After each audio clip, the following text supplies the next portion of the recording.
See, Jesus says, if a person really loves me, he will keep my word, obey my teaching. And my Father will love him, and we will come to him and make our home, our abode, a special dwelling place with him. Jesus says, if you love him, you'll obey his teaching. In other words, it's our love for God that allows us to obey or surrender our will to his.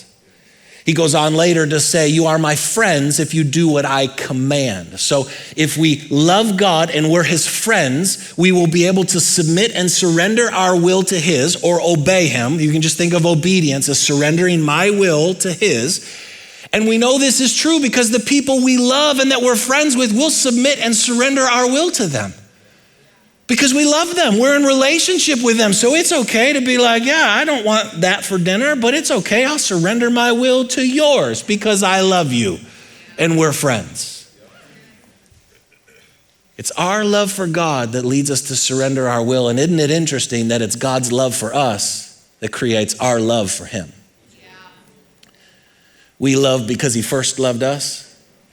So it's God's love for us that creates our love for him that allows us to surrender our will. So it's God's love for us that allows us to surrender our will to him. And what happens? He then comes to us a special dwelling place. In other words, I'm just trying to show you a different way of saying, if we will surrender our will, his kingdom will come. If we will obey God, we get to experience more of him. Obeying what's in front of you is how you get access to what's beyond you. If you'll just obey the little that's in front of you, you can get access to what's beyond you. If I'll surrender my will in the here and now, I get access to the kingdom that's then and there. That's what I'm trying to tell you. Come on, are you with me on this? I know this requires a little bit of thinking, but you gotta piece it together and start to understand it. It's like if I really want more of God's kingdom to come, then I have to obey in the here and now because he tells me that's how his kingdom will come. He'll come to me in a special dwelling place. There'll be more of him and his life that I will get to experience in the here and the now. But catch it, it's really hard to lead other people to obedience when you are currently living in rebellion. It's really hard to lead other people to surrender when you're in resistance. It's hard to lead other people into the kingdom when you're living like the world and you say, why are you telling us this? Because this is the point of being a hope carrier. You can't go tell everyone else to obey and surrender their will while you're living in rebellion and resistance. This is that whole thing where we say, don't do what I do what I say. Aren't you glad that Jesus says, do it, I say, and what I do, because they're the same thing?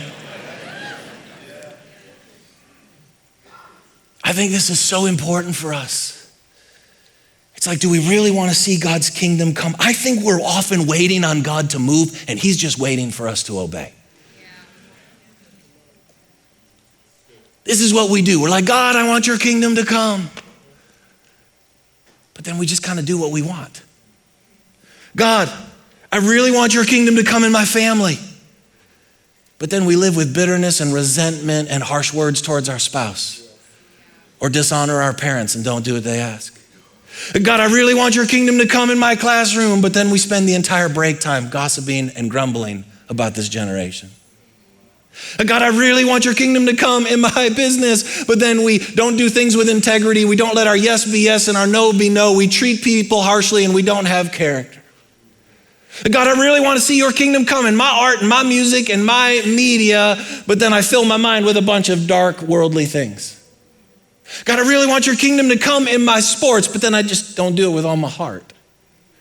God, I really want your kingdom to come in our church, but then I complain and I criticize and I gossip and I grumble.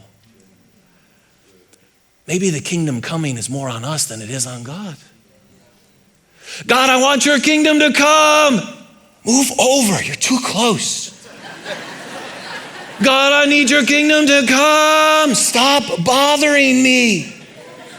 God, would your kingdom come? Please just do what I say already. God, I need your kingdom to come.